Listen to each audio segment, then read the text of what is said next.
Spoiler alert, this podcast will be including information regarding the most recent episode of The Wheel of Time on Amazon. Haven't seen it yet? Go watch, then come back.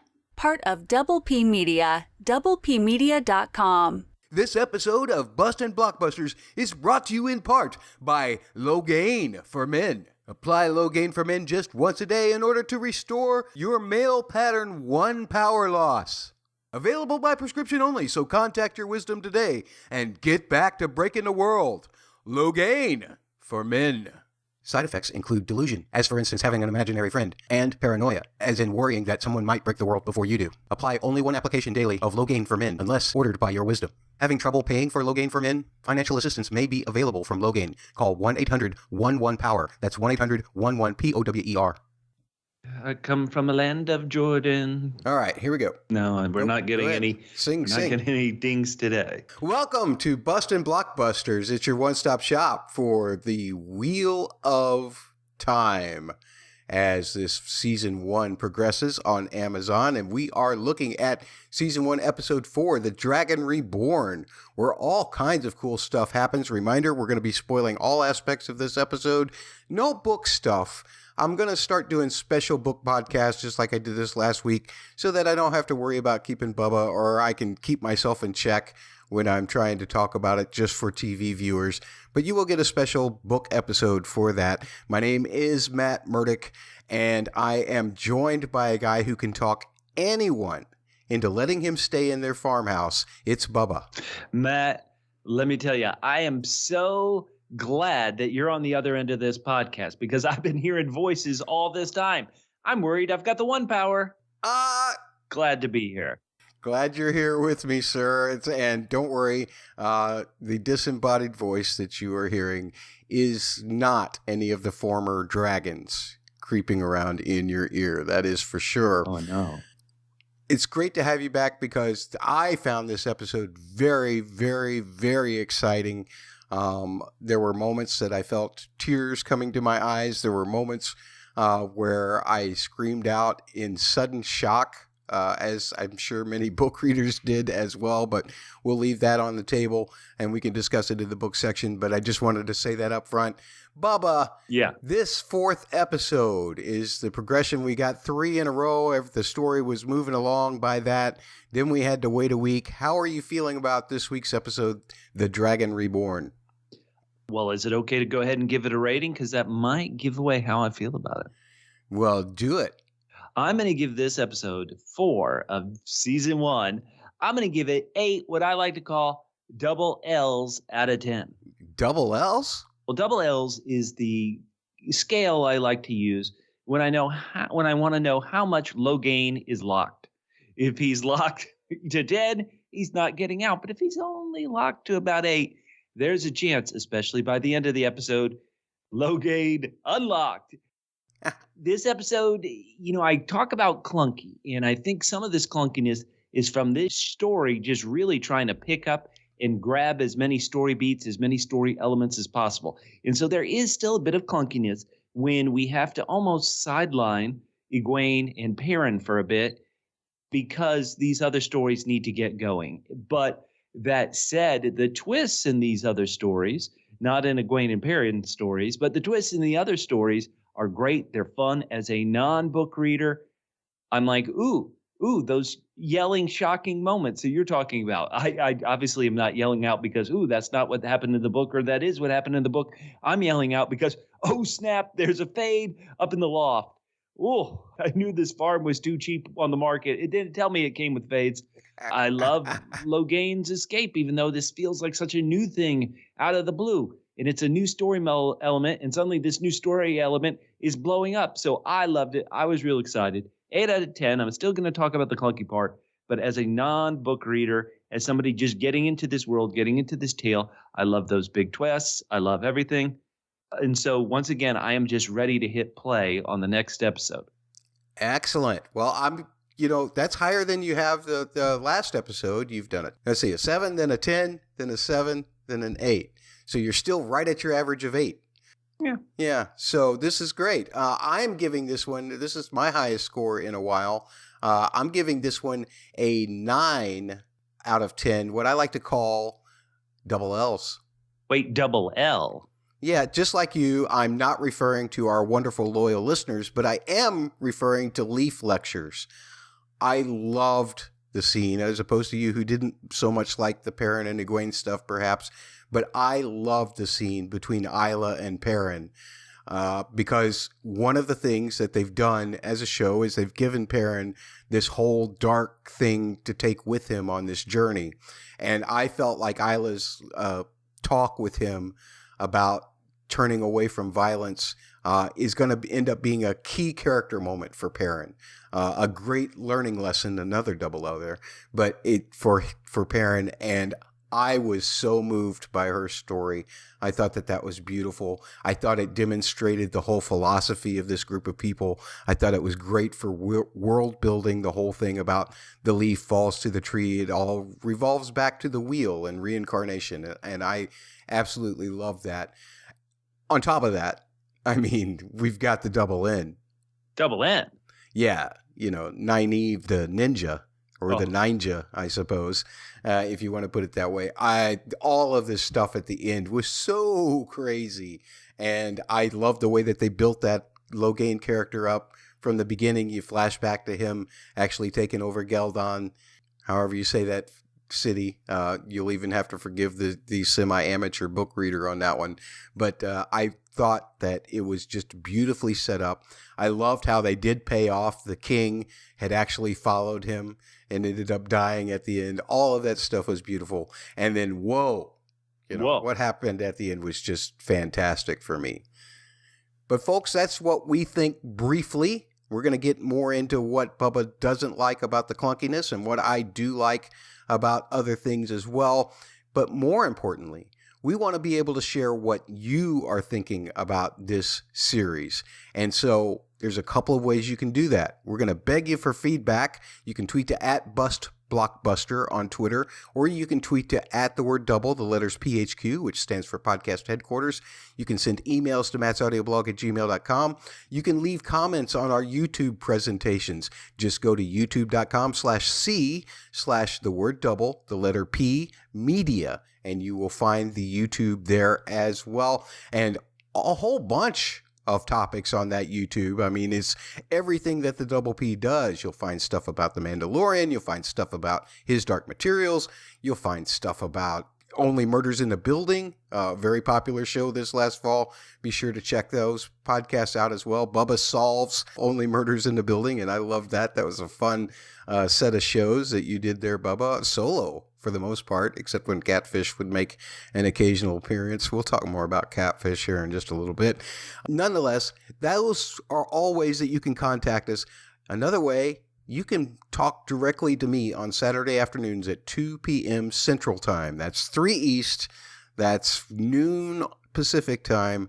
You have to join the Discord server in order to do so. And it's not hard to do. I've got a tweet pinned to the top of the page with a link, which is your invite to join the Discord server. So just look for @BustBlockbuster on Twitter. Look for the pinned tweet, click the link, join the Discord server, and then at 2 p.m. Central Time, 3 p.m. Eastern, join me and tell me what all I'm getting wrong as terms of interpreting this show, or what I'm getting right, or just offer your own thoughts, whether they're separate or not. That I want to hear from you. So do that. Have I plugged everything enough? Have I done enough housekeeping? Well, it lasted less than 10 minutes, so we're making progress. We're making progress. I always go for that 20-minute plug at the beginning. I found out that maybe people don't like that so much. So we'll just move right into one of our segments that we do before we break down the episode completely. I love this segment. I'm not sure if Bubba loves this segment or not, but it's called Rand Haters. Rand haters. So as a non-book reader, why don't you explain for people like me what this segment is supposed to be about? Well, it's just to have a little bit of fun with one of our heroes who doesn't seem to fit in with everybody else all of the time, when everybody else is kind of like, well, we got to go with this Moraine gal because she's going to throw fireballs at us. Rand's like, no, I want to get in her face. Or when Rand says, oh, it's okay, it's okay that you need to break up with me for being a wisdom. And then he turns around in the very next episode and says, why did you break up with me? Why now that you're not going to be a wisdom, but now you want to be an Aes Sedai? So these are the reasons that I personally hate Rand. Plus, I'm a double T. I'm Team Trolloc. And therefore, I'm always going to hate Rand. In fact, I should hate all of them. But Bubba? Yeah. I have to ask you. Okay. If you had to pick someone that you thought hated Rand the most in this particular episode, who would it be? Well, it's somebody who I feel really sorry for, who really seems to hate Rand the most in this episode. And that is? The Dark One. Oh! The Dark One is disturbing Rand's sleep. He loves Rand's dreams. Those are the ones he loves to disturb the most. And despite how everybody else in the episode might feel about him, I don't know if anybody else went to the lengths of disturbing dreams for Rand. So in this week, I think the Rand hater is the Dark One. That is an excellent choice, Bubba. I love it. I'm going to go with the Triple F. Triple F? Yeah, the farm family father. Because, Rand, with his slick, smooth ways, he talked his way into not getting shot, which he should have been shot. The farmer's father should have been drawing that bowstring properly and just let loose. But instead, Rand just offers this slick move, knowing that he's being chased by the Dark One and all of the Dark One's followers. And he says, yeah, it's just you. It's okay if you get killed, so long as I don't get killed. Once again, Rand is selfish. And he's not thinking of anybody but himself. Now, I do have to ask you, Matt, has any listener written in and said, thank goodness you guys are describing all the people who hate Rand? Not a single soul, Bubba. Not a single soul has written in and said who a Rand hater for the episode should be. Maybe that's something they should do. Maybe they should tweet to @Blockbuster on Twitter and tell us exactly who hated Rand the most in each episode. We'll take your comments and we will share them in our feedback section coming up later on at the end of the episode. Well, not this particular one because nobody's written in. Maybe none of you are even interested in this. Maybe I just have a personal bias. I don't know. But when you're Team Trolloc, you just go with the flow. Okay. I really do want a listener to write in and describe either their Rand hate, Rand love, or possibly the worst, Rand indifference. Rand Indifference sounds like a better title for a segment, actually. Oh, no. Let's get to talking about this particular episode. Season 1, Episode 4, The Dragon Reborn. Blah, blah, blah, blah, blah, blah, blah, blah, blah, blah, blah, blah. And Bubba, a little bit of trivia about this. We've got Dave Hill writing this episode. We know Dave Hill well from the Game of Thrones days, do we not? Dave Hill was a writer's assistant on Game of Thrones. In season 4, he was a writer's assistant. This is a little Game of Thrones spoiler. And there was this character who was this young preteen boy, it seems like, who was going to be in a village that got raided. And then the boy was going to run to the fort where the good guys were and tell him, hey, my village got raided. And Dave Hill, as a writer's assistant, said, oh, why don't we have this boy stick around and later on in the season, he can kill somebody important. And this boy was, just supposed to disappear after he had this one episode appearance. But the showrunners liked this idea so much that they went with it. And Dave Hill became a writer on Game of Thrones. And now here he is writing for the Wheel of Time. What a Hollywood success story. Absolutely. Writing for all the big fantasy franchises. That's a double F as well. But let's get into this. Which topic? I've split these up into 3 groups. So obviously, we're following our 3 groups of characters. Is there any particular one you'd like to follow first? If it's okay, I would like to follow Egwene and Perrin, if only because it's not that I dislike this segment of the show, but it really feels like this has had very little forward momentum. This has had very little stakes. If in other storylines we're seeing Fades attack or we're seeing other Dragon Reborns and battles, it feels like this is not that. This is low stakes. They're experiencing a different type of journey. And I don't want to say that, once again, I don't want to say I dislike it, but it's the one that, you go back to it and I feel like, okay, nothing's really going to happen. Not that it won't be interesting, not that it won't be fun, but as far as a big story beat, when we go to these tinkers, I'm like, okay, let's just hang with them. It's just a hang rather than okay, let's see what happens. So that's how I approach it. It sounds like you really liked it. So I'd love for you to walk me through it and talk about the things you really loved. And sadly, I'm not going to jump in and say, oh man, as a non-book reader, that was bad. Or, oh, as a non-book reader, I love that. It's more like, as a non-book reader, I saw that and said, okay. Well, let So me ask take you us this. to it. Oh, sure. Let me Yeah. ask you this real quick, Bubba. Okay.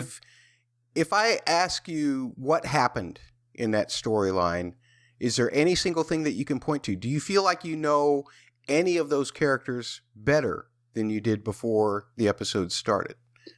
If I had to guess what maybe that storyline is trying to do, is we know that our boy Perrin had the friendly fire about he accidentally swung his axe back and took out his wife. And so in this scene, the mama tinker says, hey, we're the way of the leaf. Have you ever picked up an axe? Obviously, that's like picking at the scab that Perrin had. So I assume this is going to be a way for him to move past that, kind of get past that guilt and terribleness he feels. And so maybe that's what the story is really about. In my notes of this section, just to be completely clear, I wrote, where are the Trollocs? The Trollocs followed these guys for very long periods of time. And yes, okay, they went into a cursed city and the Trollocs wouldn't go in and then they jumped off the city and stuff. But the fact that the Trollocs haven't picked up their scent or anything, did the Trollocs just go home and say, okay, they're done the cursed city, mea culpa, we give up, we're going home. So yeah, I just Egwene still loves Rand, even if she's tempted by a tinker teenager. She's still in love with Rand. So yeah, all right. Once again, tell me why you love it. I guess hopefully I've answered all your questions. I don't know. Well, I think that for a long time, Bubba, when you and I looked at Game of Thrones, we would look at George's source material often on Podcast Winterfell or later on. Okay, and sure. we would find, themes that everybody else had found. But I love the theme of George when he would do these things of bringing up, give peace a chance. A lot of times, more or less, in so many words, because he showed about the horrors of war and things like that in his series. And in the same way, you probably don't know this about Robert Jordan, but he was a Vietnam vet. Okay. And one of the things that he actually started this story about was about a veteran returning home from a war in this fantasy world. That would be Tam, Rand's father. Huh, okay. But eventually it became... as he started to look at the story, it became much more like a story about Rand and his friends than it did about his father, because he felt that would be more interesting to people at the time. And it turns out that it was. It was a very popular series. And so when we go back to visiting things like this that have those kind of themes from where Jordan's books were originally intended to start from, things like Isla's talk with Perrin and these kind of things, the whole give peace a chance thing. That's when I'm involved. I loved it when Isla brought up when they were starting to walk that Isla said, when you picked up an axe or a bow or a sword, has anything good come after that? And the way that Egwene reacted to Perrin's reaction, because she knew what that was about, I really enjoyed that. So Perrin doesn't still trust these people, which I find interesting.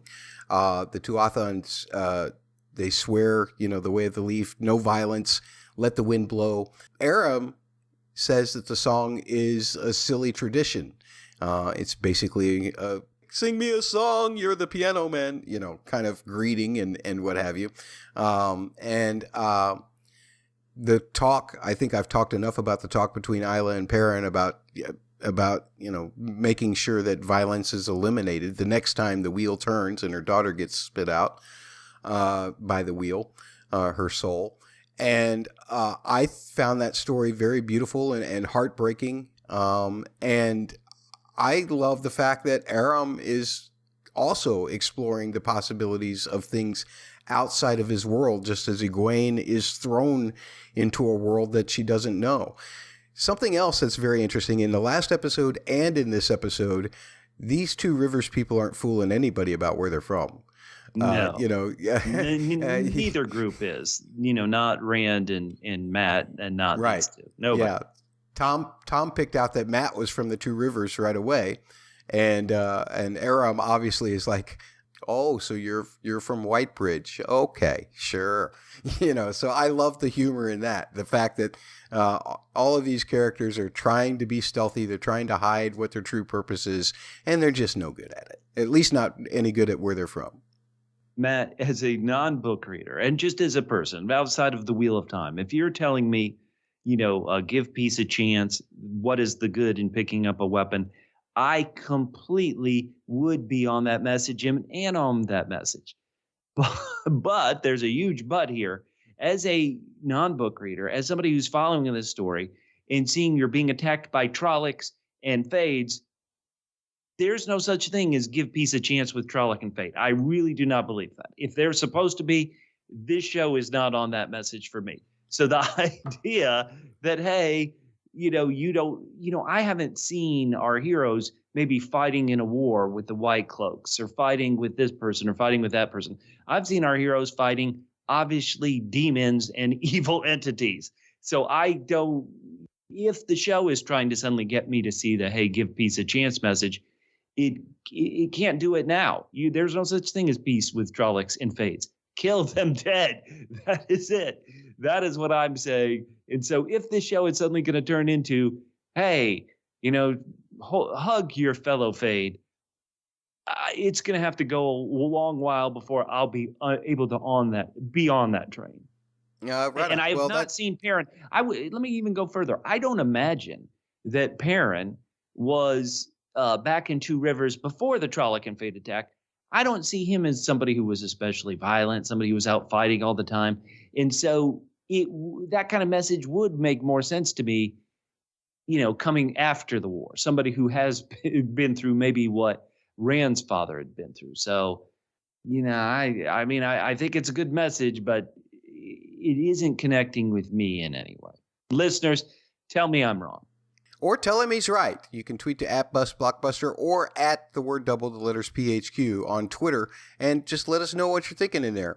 We could even put up a poll, perhaps. Check our Twitter for polls all the time, because I like to troll people with polls, and they generally respond, and I'm usually the loser in those polls. So everybody loves it. Everybody comes out a winner, even me, because I get to hear your responses or get to see the results of the poll. Anything else about that one, or do we want to move on? Well, just so this, I'm always afraid of spoilers, and this, I think you can just make sure I'm correct. So these Tinkers, as I keep calling them, they're going east, and that is where the White Tower is east, correct? So generally, Perrin and Egwene are moving in generally the right direction for the White Tower, and all our heroes are moving east. Is that correct? I haven't looked at a map or anything, so that is correct. In fact, Aram even said we are headed to Tar Valon, so that is where the White Tower is located. Oh, perfect. So they are headed. They're making a beeline exactly for where Egwene and Perrin need to be. So wonderful. Maybe we should go to the farm, the Fade farm next. Yes, the double F. Let's go to the Fade farm. Now, Rand didn't bury an Aiel the same way that Tom did, right? So he doesn't have quite the same trust that Matt does for Tom. But Rand, again, he tricks a landowner into scoring them a night in a farm to stay if they clean the stables. Now, Tom doesn't shovel bleep. He doesn't do the double S, just so you know what that is. And Matt is not looking very well. He's got time for kids in between pukes, of course, that seem to be very volatile vomits. That comes to life. When he was having that volatile vomit, was I supposed to take it that there was some darkness, like some of that darkness from the cursed city that had chased them, some of those shadows? Was some of that on his face? Like, is he in trouble? Poor Matt. Yeah, the interesting thing that I always found was seeing something going back into him after he had expelled something. Okay. That tells you that, and it did look very similar to those shadows to me, Bubba, as well. Could it be the fact that at the end of this particular episode, and even in the third episode, we see him holding that same ruby gold dagger? Like you said in the last episode, he evidently took it with him. Touched nothing. That's what our boy Lance said, and Matt did not. Matt touched something. Yeah. Not good. So that's not so good. Now, Tom is convinced that Matt can channel this whole weird thing as to why he's going sick, and maybe to Tom, evidently, it looks like he's going a little crazy. And Rand ends up, trying to comfort him and telling him that he's there for him. Tom gives this whole story about how he knew someone who was able to channel, how they went insane from the power, and then how they were gentled by some Aes Sedai. And after that, he was still insane, basically. He ended up killing himself because the despair from the once you touch, I think what Tom said was, once you touch the one power, if it's taken away, then there's nothing left of you. And so this Owen gentleman just kind of took his own life right at the dinner table. I would have preferred the steak rather than cutting my throat, but that's me. I haven't had the one power taken away from me.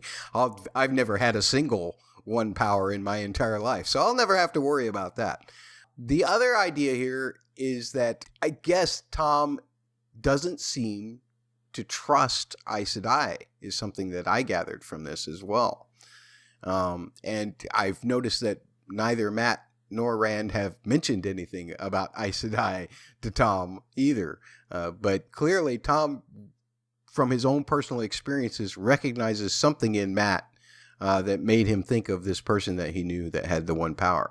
So that, or could channel the one power. Nobody has the one power. You just merely channel it. Sorry about that misdistinction, I suppose. But Rand then, after, proclaiming, I'm here for you, man. It's all about me. Me. Then he has a dream, which is all about him as well, where he sees Perrin. It wasn't about him. He saw Perrin killing someone. He saw Matt with a bloody hand. He saw the Dark One grabbing Egwene. So it was about him because he witnessed all these things? Give Rand a chance, always about him. Matt. Oh. Yeah, I can give Peace a chance, but I can't give Rand a chance. And the whole idea here is the guy just, it's horrifying to see Perrin, because he's a big guy. And the sense that you get, like you said earlier, is that because he's a big guy, he's probably had to kind of measure himself, even when he's angry with someone in terms of violence. But to see him just, I don't know, beating somebody like a nail with a big hammer, that was terrifying. Matt with all the blood on his hands, that was terrifying. And then the one sense, again, this is why it's all about Rand, he sees his one lifeline, Egwene, and all of a sudden she's taken by this dark creature that with fiery eyes that takes her away. And then he wakes up. But Tom wakes him up, and then they both realize that Matt's not there. So they go to look for Matt, and they end up going into the family house. And somebody been doing something. It's pretty awful. And then Matt is just standing there. He's not looking any better. No. And for a second, you might think, what did Matt do?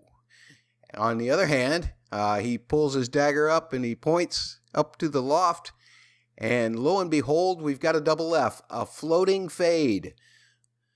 That was scary. That was a wonderful, oh, hell, a fade's here. Oh, the farmers are dead. Holy smokes. Oh, great moment. Great wake-up call for all of them. Loved it. It was amazing. It was great. And Tom, more or less, tells them to run along and that he will distract the fade. Skip ahead. I just saw Tom as, hey, I'll take care of this. You guys escape. And so as a show watcher only, a part of me thinks if Tom survives this, it's going to ruin the threat of the Fades. They are hecka scary. But if like just an mortal man can take one out, it's a bit like, oh, well, maybe they're not that bad. But because we didn't see him die, I'm going to assume Tom is going to live. Those are all kind of show watcher only thoughts. All right. Excellent thoughts to have. We'll have to see how that all pans out.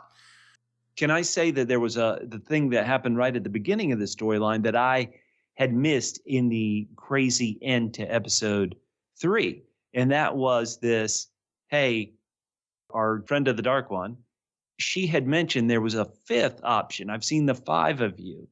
And so I was glad that they brought this up again because I had missed it somehow in that crazy action at the end of the 3rd episode. So watching this, the whole time I'm thinking, well, who is the 5th? Have we met the 5th? Based on the final storyline we're going to talk about today, I'm like, oh, is that a signal of who the 5th is? But that was something I'd missed. That was a great call. But a part of me hopes that I haven't met the 5th yet, and that the 5th is somebody who might show up if this show goes as long as it wants to, season 2, season 3. Well, we will find out, I suppose, sometime in the future. And that does leave us with this final storyline, which was the bulk of this episode. This episode was over an hour long on Loved the timing. It. Yeah. I think it was probably more along the lines of 58 minutes once you take out all of the introduction stuff, but still and the end stuff, but still very, very good. And we begin, actually, with the flashback to Gai'don.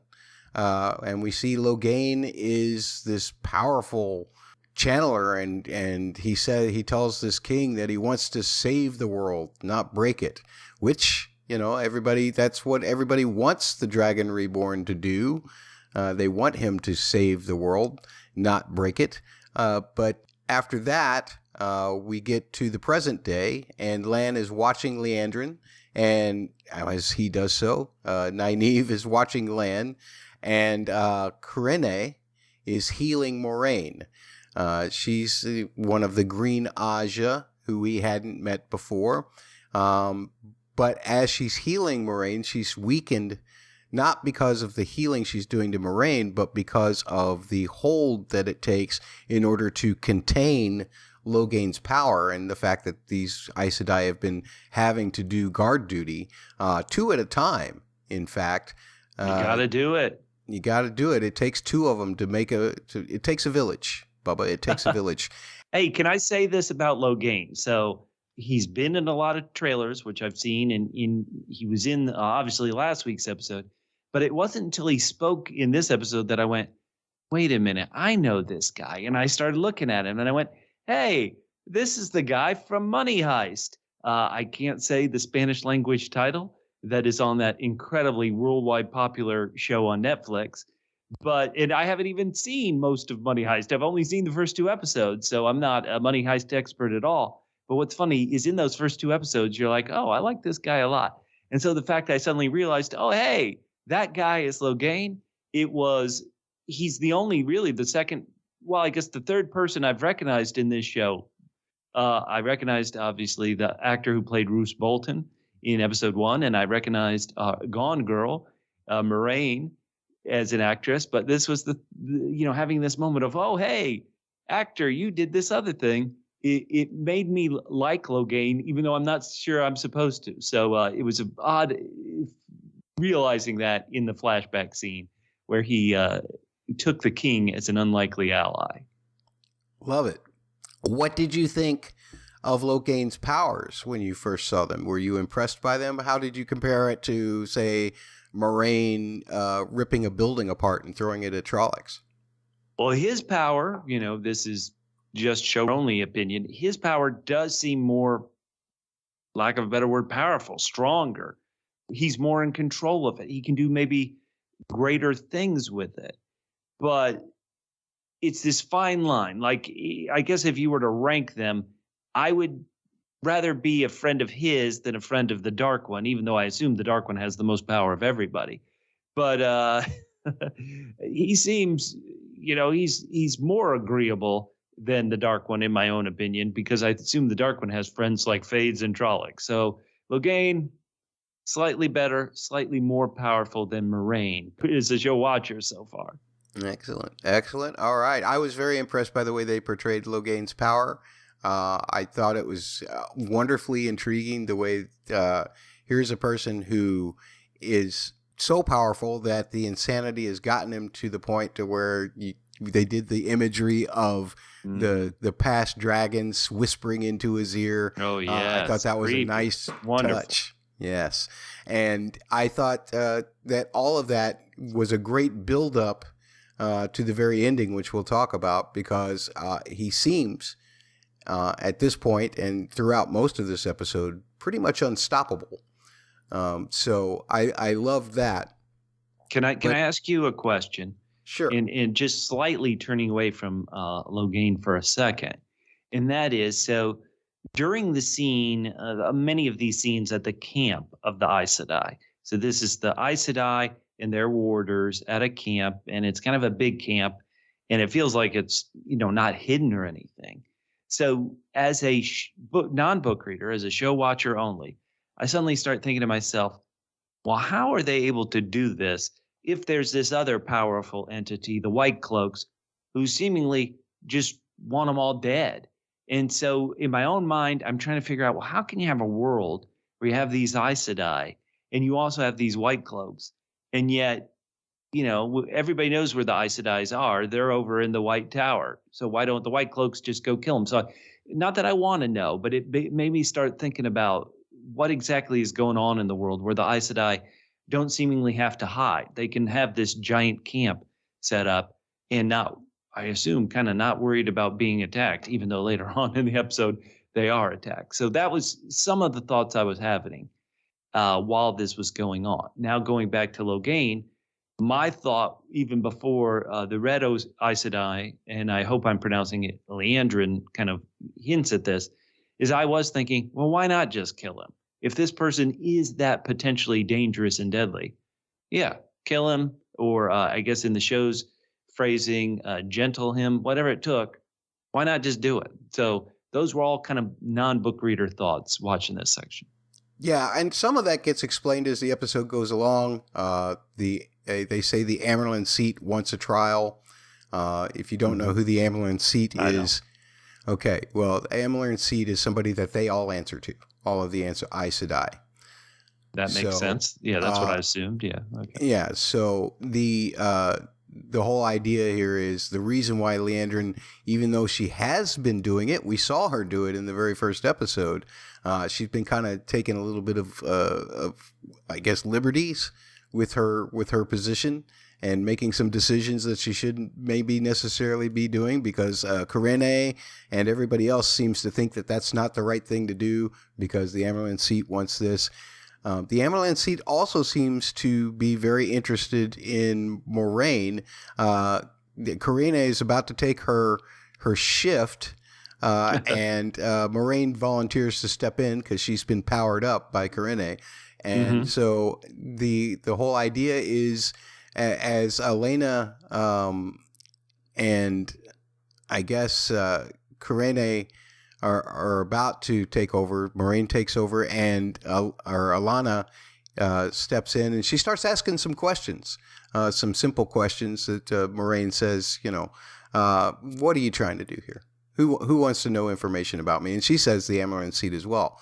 So you get a lot of references to the Amerlin seat's power, and why would the Amerlin seat be asking all these questions about Moraine? You also get conversations between Stepan, who had already had a practice session with Lan. They were going through their skills and everything.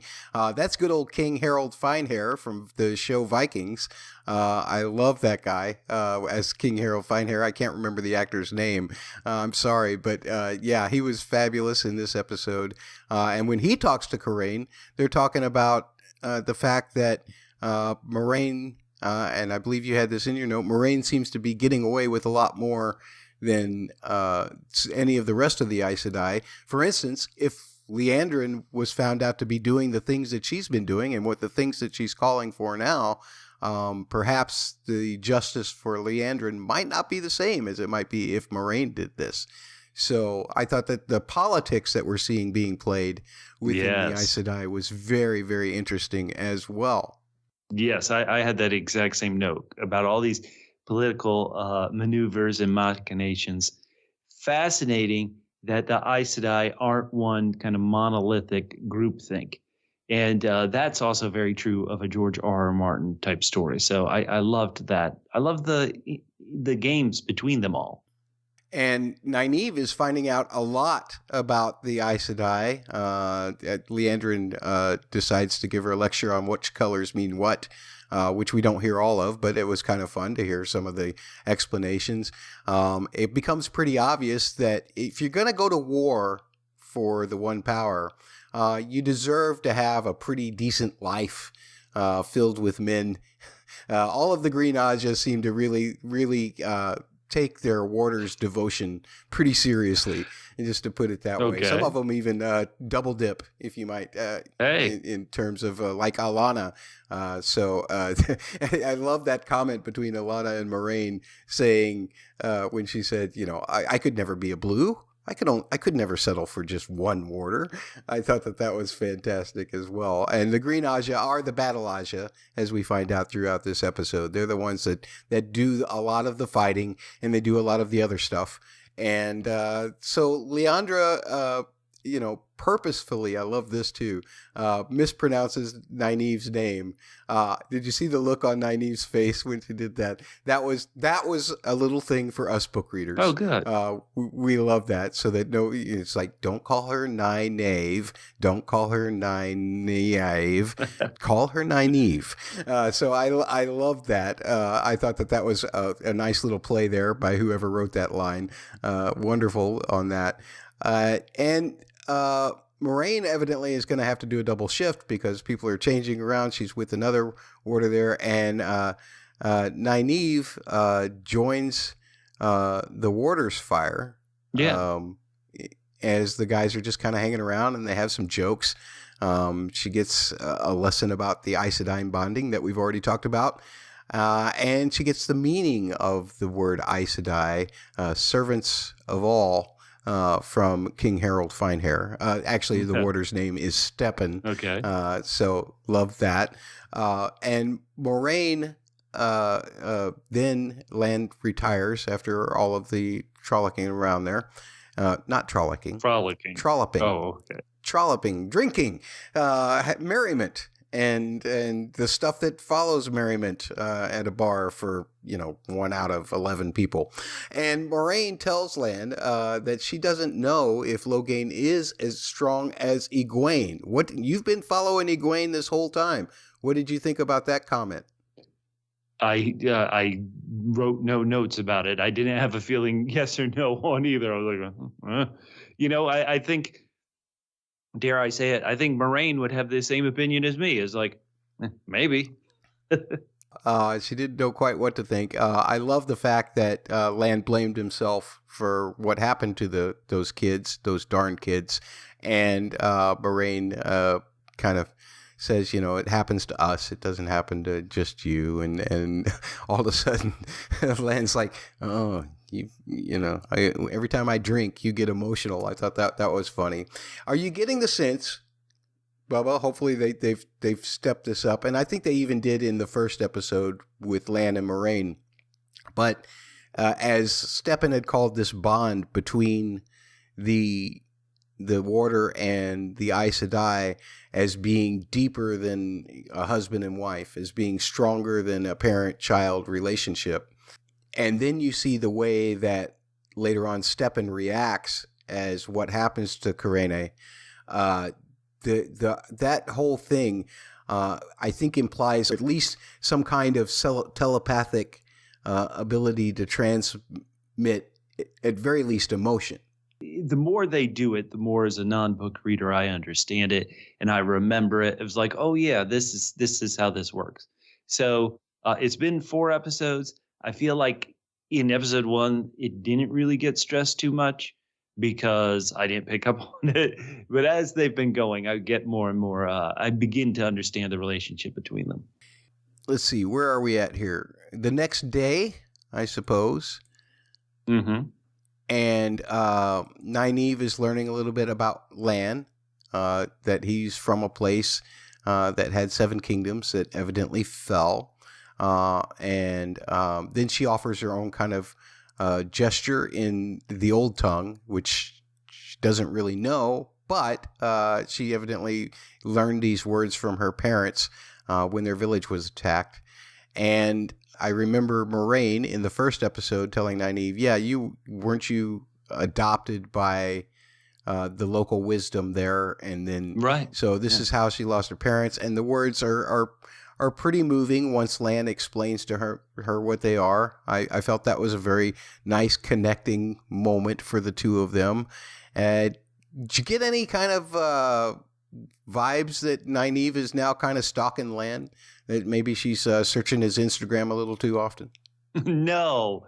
To me, it just looked like they've gone through this, very short journey together, but they respect each other, and he's kind of the only one she knows. That's why I assume she kept hanging out with him. So, I didn't see anything else more than that. But I'll look now. I felt a little flirting. I double left there, but it's all interrupted by the big B, the big battle. And arrows start flying through the air. This is where we all get excited because Alana, she's able to stop the arrows in midair and just hold them and wait until I love it. Just wait until the mouse runs into the box and then just put the box over them with the arrows flying down on them, taking out the whole first wave. And then they start to retreat. It's wonderful stuff.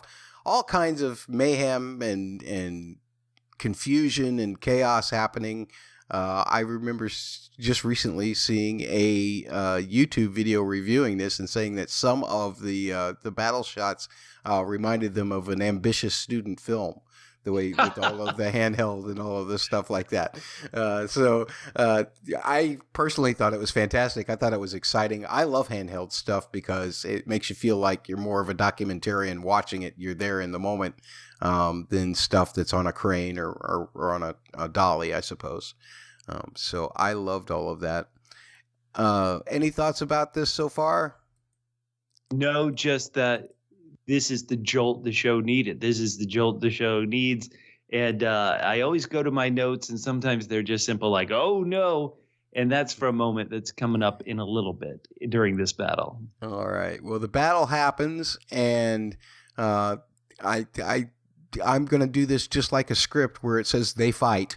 And, because that's about the extent of my ability to describe battles. But back at the place where they're holding Logain, Moraine makes her entrance, and she asks Logain why he thinks he's the false dragon. This is after he's already kind of blown away Karina Leandrin.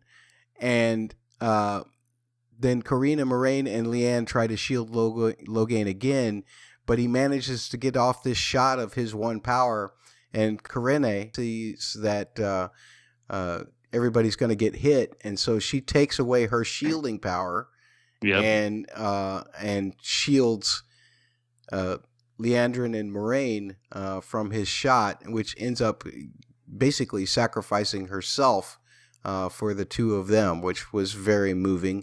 Karine was a short-lived character, but a very lovely person from all I could tell. I'll pour one out for her. Steppen then on the battlefield, he feels it, and Alana holds off the army with some major one power, while Nynaeve, Lan, and Steppen try to make their way to the cave.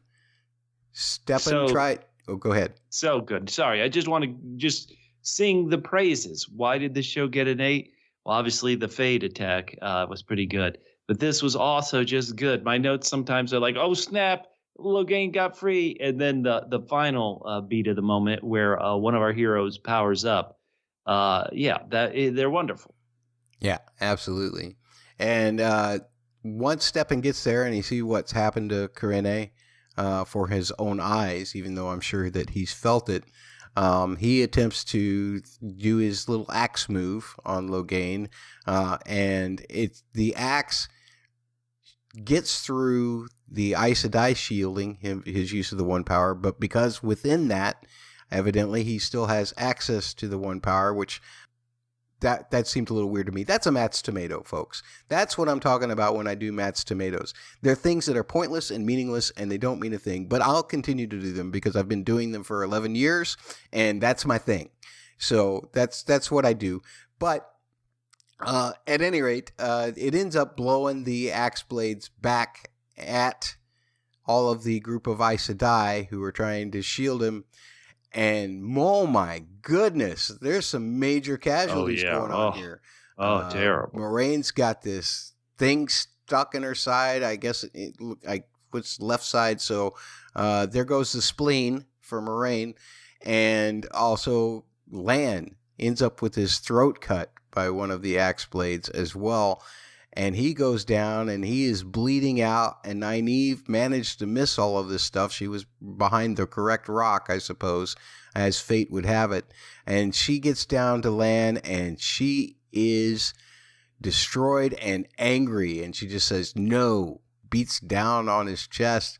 And whoa, all of a sudden this huge light comes from her. And there's just waves and waves of one power energy, and it kind of goes over everybody, and it seemingly heals almost everybody. It doesn't seem to heal Karene. She doesn't seem to get that. I guess it was because she'd already been too far gone that she couldn't be brought back. But everybody else seems to suddenly be okay, long enough for Liandrin to then say, you guys are wrong. We're going to do this now. And she says, link up with me. All of the Aes Sedai get together and link up with her. And they gentle Logain. That shot of the taint coming out of him, the one power, I'll call it the taint because it's dark, coming out of him. And the two teardrops that fell as it was coming out in that kind of slow motion shot. And then you can see him kind of crying after it's all over. Wow, so powerful. So what about this stuff hit you most? Was it the Nynaeve stuff? Was it the way that the loss of Karene? Was it what happened with in your brain, Bubba, as all of this was happening? Well, in some ways, the fact that many of our characters have gotten into, life and death situations and situations where they should die, and then they escape it through some magical loophole. There's a part of me as a non-book reader that's like, okay, you can't get away with this too much. Lan was dead. I was shocked Lan was dead. Okay, wait, no, Lan's not dead. But on the flip side, people whose powers level up in a moment of high stress, I'm like, hell yeah. And Logain, like I said, he's this actor I've liked in something else, and he really doesn't seem as evil as the Dark One. But if he's got to be gentled, snap, go, girl, you gentle that jerk. And so I great thing to go in the episode. Now, maybe if let's talk about one thought I have, and maybe book readers have. So this is me assuming maybe book readers have this thought. This is going fast. We're in episode 4. We've got so many things going on. A brand new character, Logain. He's introduced as this incredible threat. By the end of the episode, he's been gentled. And so maybe he's not a threat. Maybe he's not the power that we need anymore. And so maybe it would have felt even more if I'd spent more time with him and all. But I don't care. Let's go. It's fun. So, hey, let's have it. I loved when Moraine said to him that his power was nothing more than a flick of a candlelight against a burning sun. Mm-hmm. And then he repeated those same words after Nynaeve did her thing. Oh, yeah. Ooh. Not good. He realized that he was not the Dragon Reborn, because this chick is more powerful than him, and so okay, maybe I ain't got the thing. Maybe I've been, maybe I've been dimmed, But I felt a sense of tragedy for Logain. Oh, really? Huh? Okay. Here's a guy who, yes, he's doing bad things, and he's building this army, and he's taken over this city, and then he's managed to kill Karene and all of these things. But some of it, I feel like, if you look at it from a certain Trolloc point of view, as I do from Team Trolloc, okay, he's defending himself, and those teardrops, and I'm sure that they were CGI teardrops, but on the scene when he was once again on the floor and his crying, I was moved by that because Tom had told us exactly what's going to happen to this guy. He's going to be so distraught from his loss of touch with the one power. And you can imagine that if the power is that strong in somebody, how much more magnified that will be. And for a guy who seemingly, at least in his own head, said he was doing it for the right reasons. Of course, villains love to be the hero of their own story. But nonetheless, I felt like, it's like, man, all I wanted to do was save the world. And you did this to me. It's over. I did not get those vibes at all. Like I said, Logain may not have been bad, but at this point, and some of the things he was doing, screw him. His forces attacking what I consider the good guys, the Aes Sedai, tough luck, buddy. Get gentled. A double G or triple G. Go get gentled. Fair enough. The Team Trolloc opinion is my own. And if you don't like my Team Trolloc opinion, feel free to tweet at Blockbuster on Twitter or at the word double, the letters PHQ on Twitter. Anything else overall about this episode before we move on to what's worse? Well, how about this? As a non-book reader, let me guess where all this is going. And first of all, let me say it's all headed towards the White Tower. That's where it's all going. But okay. So, and I should say this, listeners. I want to be completely open and honest about everything. I may have had a huge spoiler given to me or stumbled upon, I should say. I was on Twitter at WPHQ and trying to promote our wonderful podcast, trying to tell everybody about it. And so I was like, oh, isn't there some hashtag with the, hashtag Dragon Reborn or the Dragon Reborn? And so I couldn't remember what it was. So I searched the Dragon Reborn and yes. And so I may have learned who in the books the Dragon Reborn is. So let me say, I wish I hadn't. It may be wrong, but there's a chance that based on this one tweet, I know who the Dragon Reborn is. So that's terrible. But let me guess where I think it's going, regardless of this. I'm going to guess that that one of the reasons why Perrin and Egwene are off on their own is because Egwene is going to start have feelings for somebody else, whether that's Perrin. I don't think it'll be Tinker Teen, but obviously there has to be a love triangle, so she will go off on her own. Obviously, I think Perrin is being pulled to the light, even if I didn't get the, give peace a chance message as strong. I definitely think he is going to, be on the side of the good guys. Matt obviously has some disease and he's got to be cured. How he can be cured? Maybe he couldn't be cured till you get to the White Tower. Rand, I think, is relatively straightforward. He's in love with this girl. He's going to go look her into the White Tower. So though the fact that there is such political machinations and disagreements within the Aes Sedai, I do think something terrible has to happen to that organization. And so I really fear, I don't know if it's going to be the White Cloaks. I don't know if it's going to be somehow Logain wasn't completely gentled and he's going to mess them up. I feel like something terrible is going to happen at the White Tower, and maybe that's going to be the end of season 1. So those are my guesses. Hopefully I'm completely wrong on everything, and the show keeps surprising me. But that's my thought. You can't believe half of what you see on the internet, Bubba. We know this. Team Trolloc is out there on social media in the form of eggs on Twitter, and they're constantly saying things. And those that have, profile pictures even get more clicks. So you have to be careful of that stuff. Yeah. Okay. It's very deadly out there in Twitter of time. So be careful.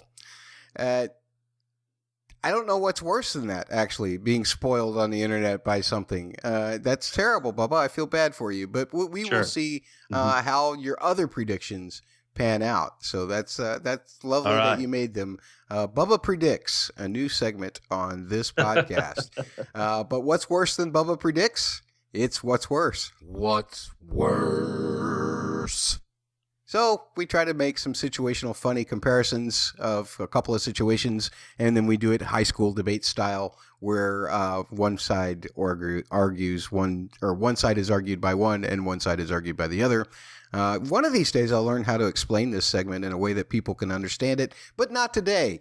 Bubba, if you had to ask what was worse in this episode, what two situations would you put together? Okay. So what is worse? Seeing a little girl who reminds you of your sisters and then seeing her dead, or being a grown man and being given a doll?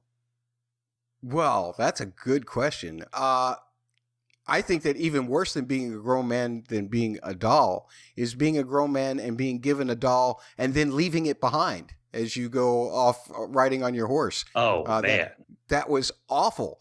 So yeah, getting a doll that you're not going to, you're a grown man, you're getting a doll that you're not even going to keep, in a lot of ways. It's just, that girl is, the leaf comes back around. It feeds the tree that makes the new leaf. And somewhere down the line, Matt's, his reborn soul is going to get some comeuppance from that little girl, I'm betting. You never leave a doll behind. I think you're exactly right. I can't argue this in any way, but I'll try. So I think what's worse is somebody who you are so afraid of your little sisters. And let me say, maybe this is another prediction. Are they really his sisters anyway? Okay, so let's say you're afraid of your little sisters being, injured. And so then you meet another little girl who reminds you of your sisters, and you still allow them to die because you're being chased by a fade. That is worse. You know you're in danger, and you brought the danger to their farm. That is worse. That's on you, Matt. It's on you. The horse tried to tell him.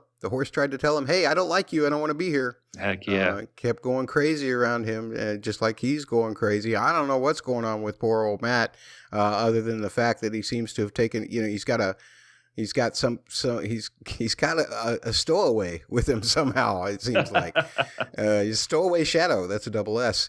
We'll put it on the poll, folks, and let you decide exactly what's worse in terms of, is it letting that little girl die or being given a doll by that little girl? That's coming up on Twitter. Be sure to look for it at Blockbuster. My turn, Bubba, and I don't know. I did not come up with good questions this time around. I have 3 to choose from, and I'm just going to kind of close my eyes and point at one. What's worse, Bubba? Going mad from being able to channel the one power, or going mad because the Aes Sedai took your one power away? It's kind of a serious question. Sorry about that. No. Okay, so let's look at it. I think, let's remove the Aes Sedai. Let's go to real world consequences, right? Let's say you have started using meth, like most of us. And so you've started using meth, and it really messes you up. But then somebody takes away your meth, and you're really bad. What is honestly, I think, worse and the most painful for people is removing that addiction, removing that meth. When Walter White is no longer making the blue meth, it hurts you. So I think that is worse. That is an excellent argument, Bubba, and you're completely wrong. Here's why. Why? When you are a meth addict, you can. Yes, okay. Like, I know this from personal experience, but you are capable of hurting many, many people. When you don't have the meth, you're only really capable of probably hurting yourself. And it's not just in the fact that you're addicted to meth. It's the fact that you start to become Walter White. You start to build meth labs. And most of the time, because you don't know what the hell you're doing, you blow them up. And it puts a toll on our tax system, because the firefighters have to come out and fight the fire. So being mad from being able to channel the one power is by far worse. I'll put that on the poll, and you can vote me down, as you always do, folks. I have fun arguing the bad side. Anyone who votes against you is obviously on meth. Anyone who votes against me is probably clean and sober. Okay. So that's the way that goes. Because, if you're on meth, then you're probably just picking one or the other based on the color. If. Let's get to some feedback because we did some polls last week as well, and we will get to those in a moment, giving me my sorry defeats.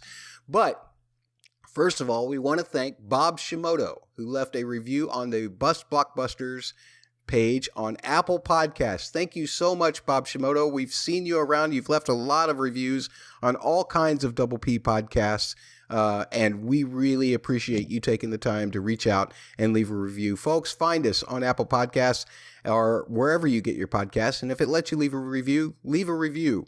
I find these reviews very helpful, especially ones that help stroke my ego a little bit, like this one that says, Wheel of Time goodness, 5 stars. These guys are so good at this. I love the book reader, non-book reader combination. Thank you, Bob Shimoto, so much. We love you, man. Thank you. We love the combination of your review, Bob, with 5 stars. Absolutely.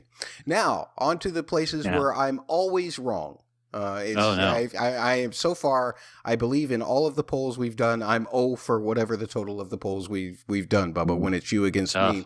I'm not too worried about that. Eventually, I mean, I'm like a bad gambler. It's got to work out sometime. I'm just always chasing. That's what I'm doing. I'm chasing. So what's worse, Bubba? Taking a cursed dagger causing horse deaths and group splitting, or being mean to your ex? Well, I am glad our listeners don't mind being mean to an ex because they said being mean to an ex is only 31% of them voted that being mean to an ex is worse than taking a cursed dagger that kills a sweet, beautiful animal, a horse. And that's right, 68.4% of our loyal listeners said that was worse. They're right. Good job. Let's look at the next poll. This was one you and I debated an awful lot. It's about these tinkers. What's the tinker's official name? I keep just calling them tinkers. What are they called? The twot. Right. Okay. So we asked, what's worse, not knowing a song or not knowing how to tell the twot that you don't know the song? So would you believe? You made it sound like an addicted group, Bubba. You made it. I belong to Tanathanon Anonymous. Tanathanon. I'm pretty sure the Muppets sang Tanathanon. Do. But it was in this case another blowaway. 75% of the respondents in this poll said if you can't tell them that you don't know the song, that's worse. Wonderful. It's perfect. Lots of comments on our last YouTube, Bubba, and some on my book reader YouTube as well. Oh, should I mute my earphones? No. None of them are spoilery, I promise you. But MJ Daniel said to us, reading the series a third time, and I like the show. The changes were jarring at first, but on a rewatch, I am okay with it. Okay, right. Good. That's good to hear, MJ. I'm glad.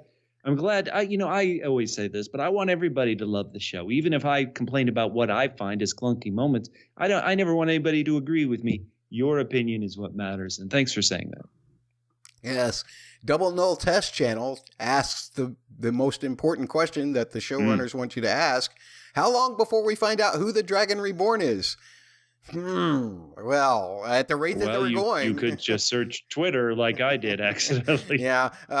At the rate that we're going, if you're just watching the show, it may be a while. It seems like we're getting all of these people because Moraine thinks it's Egwene.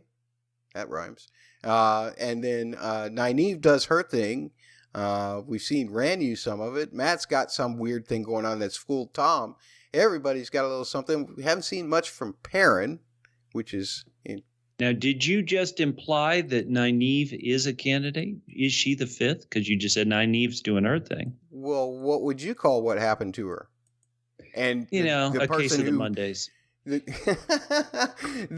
dragon, the person who thought he was a Dragon Reborn, one of the most powerful characters that even some of these Aes Sedai have encountered, realizes that he ain't got nothing against this girl.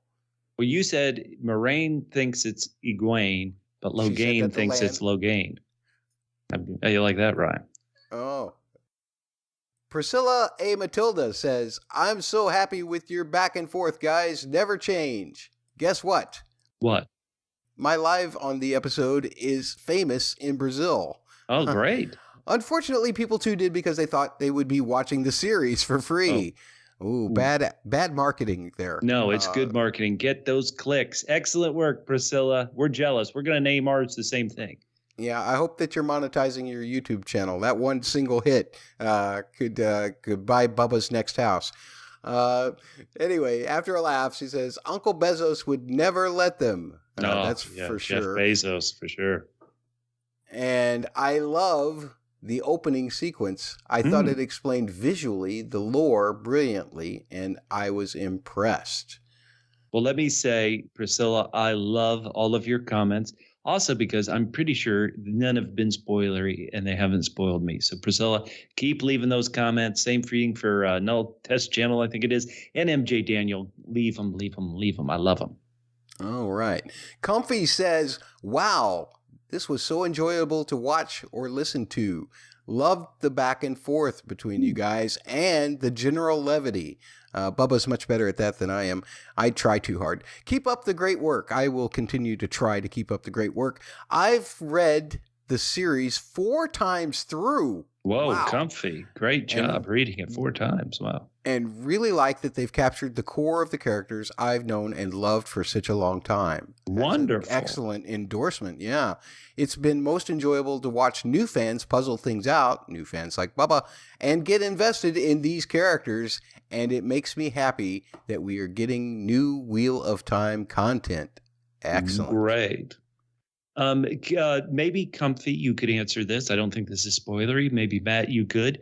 So how many in the book series, how many books are considered part of this story?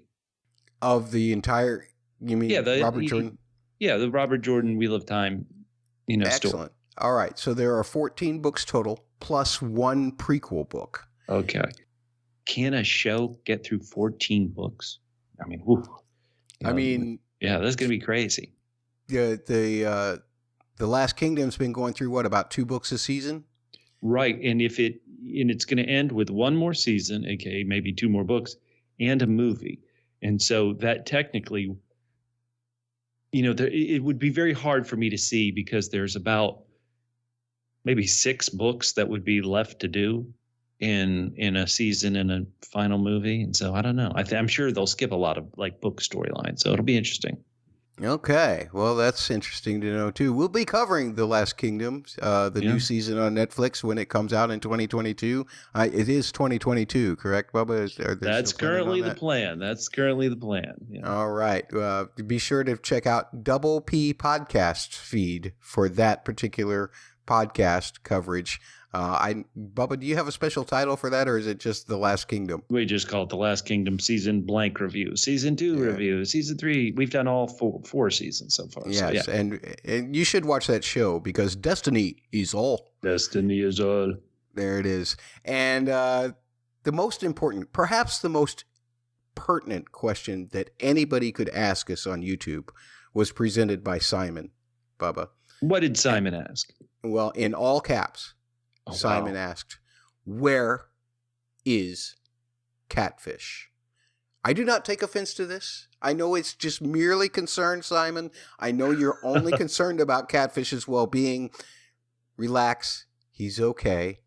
Maybe, just maybe, he might show up on this podcast sometime in the near future.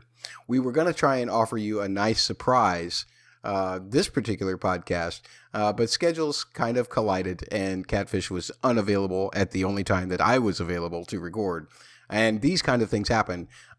Catfish was asked, unlike his response to you on YouTube, he was asked, although he could have missed it in a flurry of about 17 messages that came across within a case of 20 minutes.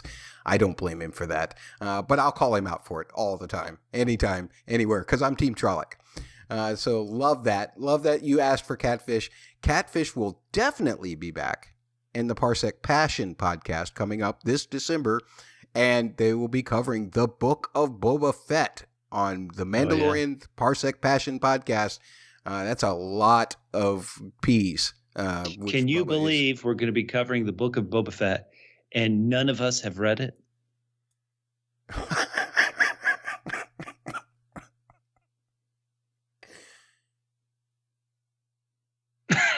Okay, yes. Next. Okay, now I've got a book reader podcast. Do I need to mute comment? Yeah, testing 1 2. You're in there. The silence that I left was for crickets. Okay. And Matt, Priscilla says in my book reader cast, which this is not spoilery at all. Matt, as always, agreed. I thought it was very bold that they went right into gender in the first scene. I would have done the scene differently, but I applaud them. Can't wait for your tape on episode 4. This is the important part, why we included this podcast. I cried. Guess what, Priscilla? I cried too. I cried when Lan got cut. I cried when Nynaeve did this wild thing. I mean, I spent a good portion of this episode crying tears of sadness, tears of joy, tears of heartbreak. I absolutely cried as well. Bubba, did you cry? You never cry. I did not cry. Yeah, Bubba's kind of unemotional. Speaking of something with a B, let's bust some Balf. Because I feel like that one of the things that was most powerful about Nynaeve's moment was Lorne Balfe's score, and he used a little trick that all composers use called contrary motion. Dun dun dun. Okay, first things first, we heard a lot of the Dragon Reborn theme that we'd actually heard in the first Turn soundtrack, and we've heard really throughout the entire series so far. I covered it briefly, I believe, when we talked about episode 1. It was the music that was at the ending when they were leaving the Two Rivers area on horses. But I wanted to point out that it is used for Logain at Gai'don and used a couple of times throughout the episode. Actually, it was used underneath Tom and Rand's conversation about Matt as well. There was a variation of it there. But what I wanted to cover today was actually the very last piece of music that we heard during the episode as Nynaeve suddenly had powers. And I don't want to talk about what the theme's going to be used for or anything like that. I just want to talk about how powerful and dramatic it was. And one of the reasons why that is, it's an old composer trick, but it's called contrary motion. What happens is that the harmony starts to descend and the melody maintains or starts to ascend. And what that does is it creates bigger differences and it kind of spreads the harmony out and makes it feel bigger. Plus you have the timbres here of like the voices and the full orchestra and all of that being surrounded by a huge soundscape of sound effects as well. But the top notes try to maintain as the melody descends. One thing that's interesting is that Lorne understands that gravity can really be powerful. And so as the chords continue to descend, it actually pulls the melody back down with a little bit in the first half, like this.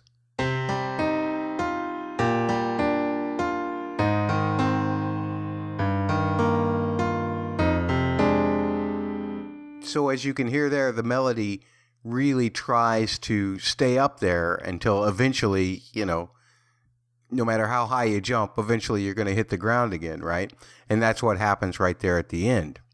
But the key to doing any kind of great heroic theme or big epic theme is to have something that's really in physics impossible, but in music is quite possible and adds the magic and the power to the theme, is that the melody tries again and it climbs again, and this time it pulls the harmony back up with it.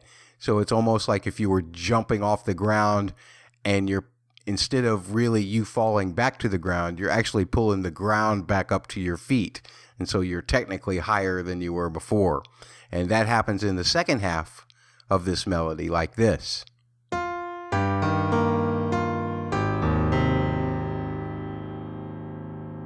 So it's almost kind of like a tug of war. And that expansion of the distance between the melody and the chords creates a tension, and then gravity starts to win and the melody comes back down a little bit. That releases the tension again, and then in this last part, the melody climbs again, creating tension yet again, but this time the harmony comes up in order to release that tension. But psychologically, all of that makes this a very powerful theme. And I know this was a short one this time around, but that's all I've got. Here's some closing thoughts. Bubba, once again, thanks so much for breaking this down with me, for disagreeing with me, for holding me in check, and for tolerating the fact that I couldn't do the same. It's always fun to talk to you about these episodes. Hopefully you'll be back with Catfish in a near future episode, and we can all talk about a future episode of the Wheel of Time. We're covering this thing all the way to the end of season 1 and maybe a little beyond. I don't know. But the way that you keep track of all of that is you follow the Bustin' Blockbusters Twitter.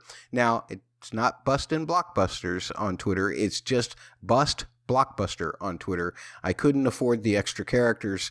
But you can also follow Double PHQ. That's the word double, the letters PHQ stands for Podcast Headquarters on Twitter as well. He's the boss, the other guy on the other microphone over there. And so tell him why, or ask him why he's tolerating me. That's all good. You can send emails to mattsaudioblog@gmail.com, mattsaudioblog@gmail.com.